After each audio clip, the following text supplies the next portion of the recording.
Hello dear students, welcome to English class. Today we will do chapter Packing from your book Behive, which is written by Zaram K. Zerom. Packing is an art. Preparing for a trip is sometimes more fun than the trip itself. Before going to any of the trip, one has to do the task of packing. But in this chapter, this is actually an extract from Zaram K. Zaram's novel Three Men in a Boat. In this story, we will find out three friends who were attempting to pack their luggage before going for a vacation. While the narrator smartly offers to pack the luggage, he was having the hope only to instruct others to do, but by chance, he was given the responsibility to pack the things. The entire narration is quite comical in nature, and the reader cannot help grinning all the time. So, in this chapter, we'll come to know that packing is not everybody's cup of tea. It is not easy for everyone. This is an art, and which can be attained, which can be achieved just by keeping many things in our mind. Before packing, we should keep some points in our mind. Then, what should we keep? How should we keep? Whether the things which are to be packed needful or not, which are more important things to be packed, or which are not so much important things to be packed.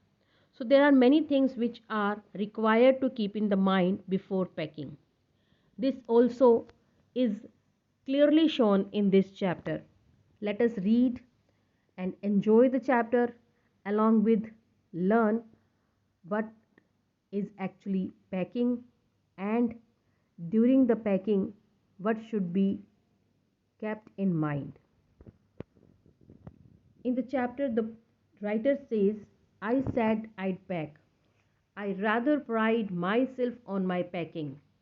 Packing is one of those many things that I feel I know more about than any other person living. It surprises me myself sometimes how many such things there are. I pressed the fact upon George and Harris and told them that they had better leave the whole matter entirely to me. They fell into the suggestion with the readiness that had something uncanny about it. George spread himself over the easy chair and Harris cocked his legs on the table. So, in this chapter, in the beginning of the chapter, the writer Zeram, he feels pride himself on his art of packing, because packing is one of those many things that he felt that he knew more about than any other person living. Actually, it surprised me myself. Me myself means it is very surprising for the writer, because sometimes how much such things are, sometimes all the things are possible for him. Therefore, the writer feels pride, and he tries to impress his friends George and Harris regarding packing. And he told them that they should leave the whole matter of packing entirely to him. On the other side, George and Harris, which were also very confused, and they wanted somebody to help them or somebody to take the whole responsibility. When the narrator took the whole responsibility, they became happy and they became relaxed. And then George spread himself over the easy chair. He sat into an easy chair, and Harris cocked his legs on the table. So he raised his legs on the table in some relaxed mood. On the whole, now the narrator was only who has to pack everything. This was hardly what I intended. What I had meant, of course, was that I should boss the job, and that Harris and George should potter about under my directions. I pushing them aside every now and then with, oh, you, here, let me do it. There you are, simple enough. Really teaching them, as you might say. They're taking it in the way they did irritated me. There is nothing does irritate me more than seeing other people sitting about doing nothing when I am working. So, in this passage, the writer says that was hardly what I intended. Actually, he desired to observe the job of packing, to observe Harris and George during the packing. He wanted to become the task of job. He wanted to become the job of the task of packing. And he wanted to give the directions to Harris and George in their packing by saying, oh, you, here, let me do it. It's very simple, it's simple enough like this. He wanted to teach them how to pack, but on the other side, he got the job of packing from both of them, and that irritated him the most. He was getting irritated, and thing, the most irritating uh, time was for him when he was busy in packing, and on the other side, his two friends, George and Harris, they were doing nothing. I lived with a man once who used to make me mad that way. He would loll on the sofa and watch me doing things by the hour together. He said it did him real good to look on at me, messing about. Now I'm not like that. I can't sit still and see another man slaving and working. I want to get up and superintend and walk around with my hands in my pockets and tell him what to do. It's my energetic nature. I can't help it. So the writer says, I lived with a man once who used to make me mad that way. Here he is um, sharing one of his past experience when he was living with a man who did not do anything. He just sat on the sofa and watched him doing all the things by the hour together. And it was really irritating for the narrator. It was very messing about too. Now, the narrator, who was not like that kind of man, he could not sit still and he could not see another man sitting idle, and he was there to work. So, he wanted to get up and superintend the things, like walking around with his hands in the pocket, and tell the person who was doing the task of packing or doing the things to do. It is my energetic nature. I can't help it. The writer says that it was his nature and he wanted to have such state, such situation, such chance. Therefore, he was trying to get that chance so that he could observe and his friends would be busy in the task of packing. However, I did not say anything but started the packing. It seemed a longer job than I had thought it was going to be, but I got the bag finished at last. And I sat on it and strapped it. Ain't you going to put the boots in? Said Harris. And I looked round and found I had forgotten them. That's just like Harris. He couldn't have said a word until I'd got the bag shut and strapped. Of course. And George laughed. One of those irritating, senseless laughs of his. They do make me so wild. So, anyhow, the writer got the task of packing because he was unable to say his friends that he did not want to pack. Actually, he wanted to observe the packing. He was not able to say so to his friends.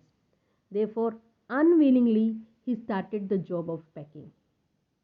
The task was going on. Ultimately, he finished the packing and sat on the bag and strapped it. Instantly, Harris asked him whether he was going to put his boots in or not. Then the narrator looked around and found that he had forgot to pack them. That's just like Harris. He became angry. He became irritated. Why Harry did not tell him before when he was shutting and strapping the bag. And on this, George laughed, and the laughter of George seemed too much irritating to narrator, and he just felt like a wild animal, but unfortunately he could not do like that. I opened the bag and packed the boots in, and then just as I was going to close it, a horrible idea occurred to me. Had I packed my toothbrush? I don't know how it is, but I never do know whether I have packed my toothbrush. My toothbrush is a thing that haunts me when I'm traveling and makes my life a misery. I dream that I haven't packed it and wake up in a cold perspiration and get out of bed and hunt for it. And in the morning, I pack it before I have used it and have to unpack again to get it. And it is always the last thing I turn out of the bag, and then I repack and forget it and have to rush upstairs for it at the last moment and carry it to the railway station wrapped up in my pocket handkerchief. So in this passage, the writer wants to say when he found that he did not pack Harry's shoes, so he just opened the bag, packed them, and then striped again. But when he did the task, he completed the task, suddenly a horrible idea came into his mind whether he packed his toothbrush or not. Because his toothbrush was the only thing which usually created a lot of mess for him during the packings, during the travelings, and it usually makes his life a misery. Therefore, he started to find out whether he packed his bag or not. Then, regarding the toothbrush, he usually have had a dream that he had not packed it while going for the traveling. Usually, he had a dream that he had not packed his toothbrush, and from the bed even he instantly got up and hunt for the toothbrush. In the morning, he packed the toothbrush before using it, and then he unpacked the brush. Then, ultimately, it is the only thing which he turned out of the bag, and then ultimately he repacked it and forget it.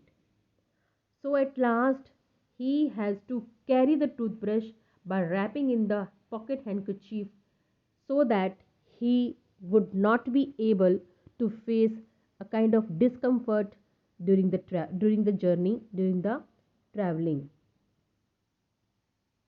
So you can say that toothbrush was the thing which usually disturbed him during the packing as well as the, in the traveling times.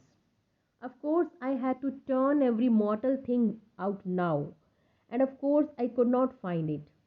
I rummaged the things up into much the same, and that they must have been before the world was created and when cause reigned. Of course, I found George and Harry's 18 times over, but I couldn't find my own. I put the things back one by one and held everything up and shook it. Then I found it inside a boot. I repacked once more. So, when the narrator was thinking about the brush, whether he packed it or not, to come to know or to confirm about the packing of the toothbrush, he again reopened the bag and then he found the brush everywhere, in everything. He searched thoroughly everything of the bag in the same state that was there, but he was not able to find out his brush. He found the brush of Harris and George 18 times, but not his own. Ultimately, he found the brush inside a boot. Then he repacked the brush once again and strapped the bag. When I had finished, George asked if the soap was in. I said I didn't care a hang whether the soap was in or whether it wasn't. and I slammed the bag shut and strapped it, and found that I had packed my spectacles in it, and I had to reopen it. It got shut up finally at 10:05 p.m. And then there remained the hampers to do. Harry said that we should be wanting to start in less than 12 hours' time and thought that he and George had better do the rest. And I agreed and sat down and they had a go. So when he finished the task of packing, ultimately after packing the toothbrush, George asked if the soap was in or not. He got angry. The narrator got angry and told him that he did not matter whether the soap was in or not.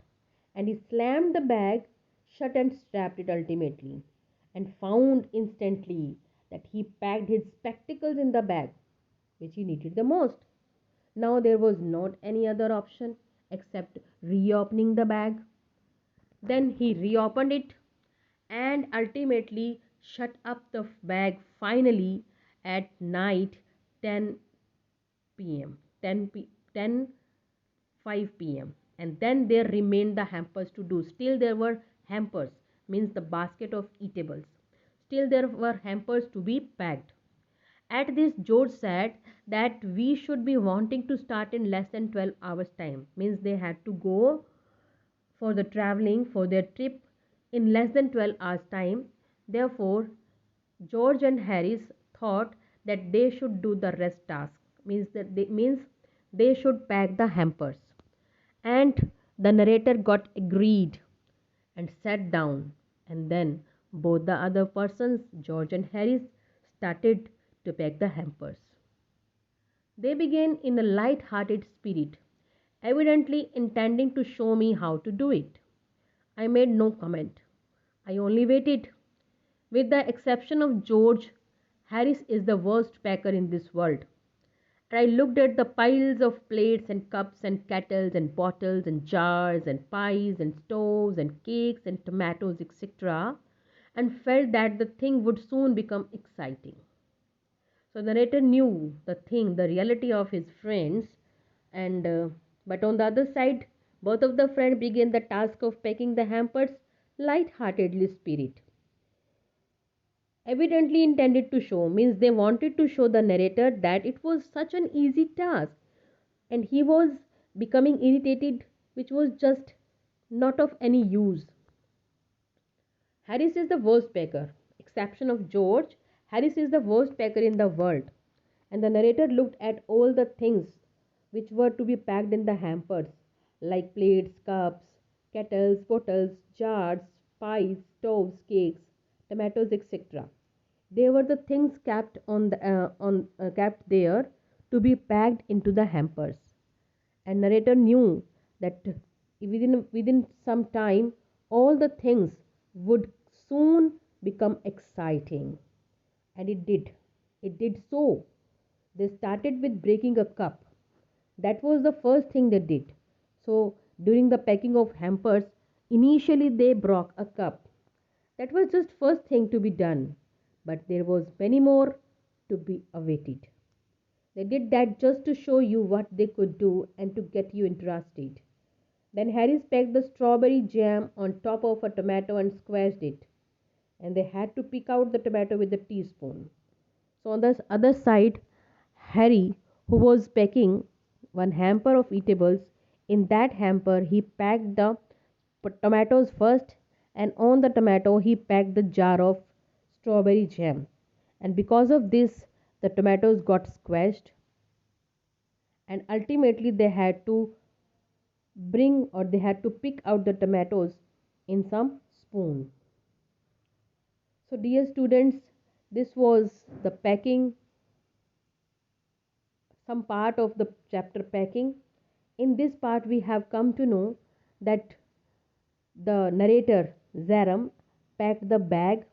In that packing, he reopened the bag many times before completing the packing, and there was many humorous incidents which not only made us full of humor but also taught us many things, like packing was not so easy. On the other side, when Horace and George started packing the hampers, they also started creating mess in the very beginning too.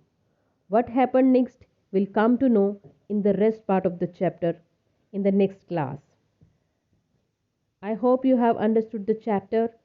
Thank you and have a nice day.